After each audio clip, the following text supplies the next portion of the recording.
Good morning, this is Environmental News of Tacoma, and we'll be here talking about a couple of topics and concerns that we have for the public's attention. We have our environmentalist, Adriana Peak, and she will be discussing the global warming and the greenhouse effect. And we have Jana Baglione, and she will be talking about the oil company that is creating disastrous spills in fracking. And I, Cameron Davis, will be talking about global water concerns. Today's researchers have found that nearly 1 billion people in the developing world do not have access to clean water. Yet we take it for granted and we waste it, and even pay too much for water bottles. In some parts of the world and in the U.S., people are struggling to find clean water due to water shortages and lack of access to clean water. According to the Water Project, globally 1 in 9 people still do not have access to clean water, and this exposure to unsafe drinking water, inadequate sanitation, and poor hygiene is a leading cause of a variety of infectious and tropical diseases in the African region.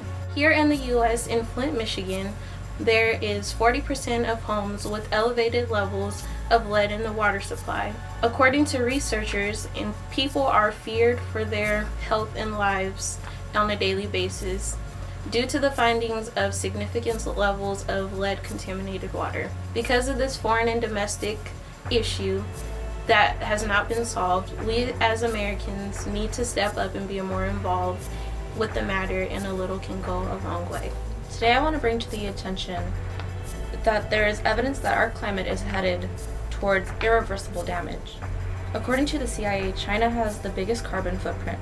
For those of you who do not know what a carbon footprint is, according to Webster Dictionary, it is the amount of carbon dioxide and other carbon compounds emitted due to the consumption of fossil fuels by the person or group. China is also dealing with air pollution and water pollution from untreated waste. They have many issues with their lands due to these issues with the environment, such as mudslides, droughts, sandstorms, and desertation. According to NASA, and I quote, "This will be the 4th warmest year that we've seen in this continued warming trend since 1880. These warming trends are seen the most in the Arctic region, where we continue to lose sea ice. Sea ice is also hurting our environment because it is causing the sea levels to rise. According to NASA, we are already feeling the effects. There are coastal floodings, heat waves, intense precipitation, and ecosystem changes. The Australian government is planning future projections. They are also reporting that there are more hot days and more heat waves reported than there are cold days. Australia also has a unique interest in the responsibility for leading climate change research in the Southern Hemisphere. According to the government website, it is up to all of us to change for the better and take care of our home.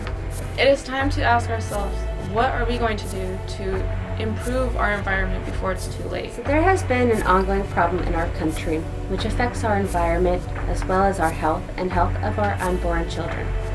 Hydraulic fracturing, also known as fracking. For those who do not know what fracking is, it is drilling as far as 6,000 to 10,000 feet underground. During this process, they are using pressurized water to extract oil or gas out of the ground. So why is this a problem? Well, it is unnatural to drill into stone that deep into the ground.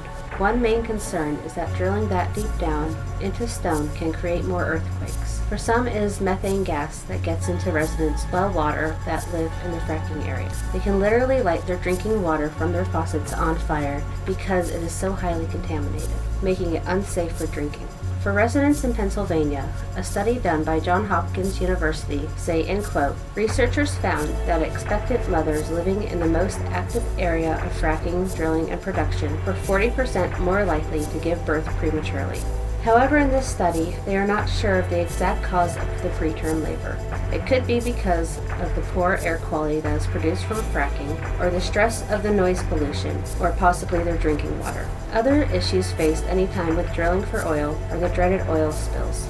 Fracking.org tells us that there are 1.1 million active oil and gas wells in the U.S. These types of spills are inevitable. Therefore, soil, land, crops, and animals, whatever is near, is poorly or sometimes deadly affected. This leaves us with the question of what can we do to change? The biggest change is to switch America over to clean energy. Many countries are on their way to using renewable energy. Albania, Iceland, and Paraguay already use renewable energy. If these countries can do it, then so can America. It is time for America to make a change for the future of our country and our planet. I am Adriana Peak. I'm Cameron Davis, And I'm Jana Boglione. and this is Environmental News of Tacoma. Thanks for watching.